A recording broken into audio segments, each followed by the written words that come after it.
Hello, everyone, and welcome to another edition of the Defender Roundtable. And we're talking today with our talented Defender staff about Trump's I can't even make myself call it the big, beautiful bill. We're talking about the big, ugly bill. And all of us will kind of just jump in and weigh in on this, on really what's at stake for Black communities. For those that don't know, the big, beautiful bill is a big piece of legislation that's supposed to reform the nation's economy, healthcare, and social services, but it's become a hot topic. And so we've been looking at how this will affect us in a bunch of different ways. And, I know all of us on here kind of agree that this is bad news for the Black community, right? It's horrible news. I mean, this guy, I'm just stunned, Rasanda, at just how he continues to get away with what just seems like the unthinkable. I mean, that something like this could pass. I mean, I kept saying to myself, I was like, this is not going to pass. This is not going to pass. And saying that, knowing that the Republicans control both houses, I still felt like this bill, because it hurt so many people across the spectrum, not just Black people, but white people, people who, I mean, if you're middle class, I mean, and to lower class, you're negatively affected by this bill. But that they continue to let him do this, I mean, it's like this guy, they haven't stopped, nobody stopped him from doing anything. It really does feel like, almost like a monarchy is sort of being formed. And we know that we don't want that. And that's what we seem to be moving closer to, a Trump monarchy. I think his picture needs to replace the meme of Sharif from Atlanta Housewives, where the one that says, "Who gonna check me, boo?" I think we need to put Trump's picture there because we are moving toward a monarchy. And is his presidency starting to feel a little bit more like an authoritarian rule, Swab? Think the problem is we're already there and folk aren't realizing it. It's almost as if it's a slow coup that's moving and happening right in front of our face. I heard one legal legal mind say, there's a difference between what Trump can do legally and what he's willing to do illegally. To your point, who's going to check him? He's been able to get away with damn near anything and everything. Well, I can't say that because there have been judges that have pushed back, but his response is to absolutely ignore them because no one is going to stop him. And, there's this saying, dictators aren't born, they're made. They're made by what the people allow them to do. And right now we're sitting back allowing it to happen. And what drives me crazy is we've written a gazillion articles, op-eds, etc., exposing everything that's going on. But if you listen to mainstream media, even MSNBC and CNN, they give him a pass. They don't go in deep on, the impacts. We're talking about ICE is going to get more money than the U.S. freaking Marines. You're talking about literally a police state that is happening right now. So it ain't a question of, does it feel like, well, I guess it is a question if it feels like a dictatorship, because to a lot of people it doesn't, but it actually is. And yeah, so for that part when you said it feels like a slow coup, I mean, this don't feel slow. This does not feel slow. It feels very, very fast. I mean, many people are deeply troubled by Trump's attempt to expand his executive power. He keeps testing the limits and he's achieving it. People feel like there's no longer a liberal democracy. People keep saying that it feels like an authoritarian government. And when people think of that, they think of China and their system where it's like a one-party system and there's like no elections. But like here, it's almost, there's this one term I've heard, and it was called competitive authoritarianism, where this Trump, who is elected democratically, is in office, but he is throwing the whole entire checks and balances off the system. Like he's literally eroding the systems of check and balances as an elected official. So right now he's like withholding and threatening the very system that we're so used to seeing, and we're not fully grasping the risk that this is right now. So right there, it's already looking crazy. And when I said slow, what I meant by I agree with you, Lord.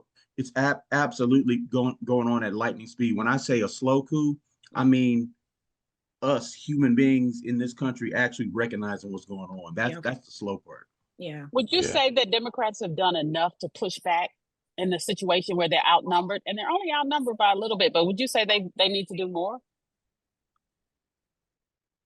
I definitely think that they need to do more. I mean, in terms of just, trying to advocate, because a lot of what this is what Trump is doing, and they got to start doing a better job at what he's doing. And he's basically bringing these Republicans in, and he's negotiating with them, and in a lot of ways, forcing them to side with him, because some of them, I think, have had the good sense on the initial part to say no. I mean, to say this is too much. But the Democrats need to do more of trying to court their support. I mean, because you need some Republicans to come over and explain to them that, hey, your constituents deserve better than this, because you're not just in serving him, you're hurting your people, the people who put you in office. So you're not really doing your job. And I think that's what they have to do. I mean, they've done the job in terms of voting, because nobody has sided with this guy on the Democratic side, thank God. But they need to do more in terms of quoting those Republicans. I mean, those borderline Republicans who keep sliding over because they're being either bullied or influenced by Donald Trump. I mean, and that just does, that does their constituency just no good. Do you think Elon Musk's third party, he's talking about starting this third party. Do you think that's the answer? Heck no. I mean, why would we ever side with that guy? I mean, he was part of the problem. I mean, so what him and this dude are fighting now? I mean, I mean, because they're both the same egomaniacs. I mean, that's why, they're fighting and they can't get along. But I would never side with anything that Elon Musk wants to do.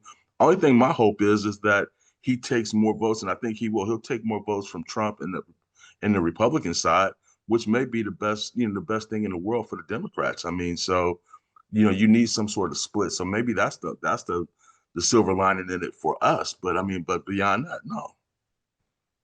Well, as far as the part where you mentioned, have the Democrats done enough?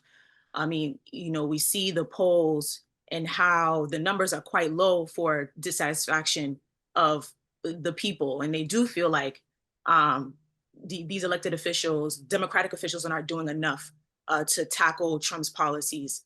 The division in the party, or the lack of leadership that we're seeing, I just feel like they haven't centered or try to figure out how they can, have that foundation where we know there's a clear leadership leading the party. And then, of course, we're hearing that conversation around young leaders taking the reins and seeing what they can do at this time. I know there's a failure of a broader appeal. From the last election, we saw that they were doing too much identity politics, and they were alienating those workers, the working class voters. So now it's kind of like you got to figure out how you can not play, but cater to that particular group that felt alienated in this process. And of course, I don't know,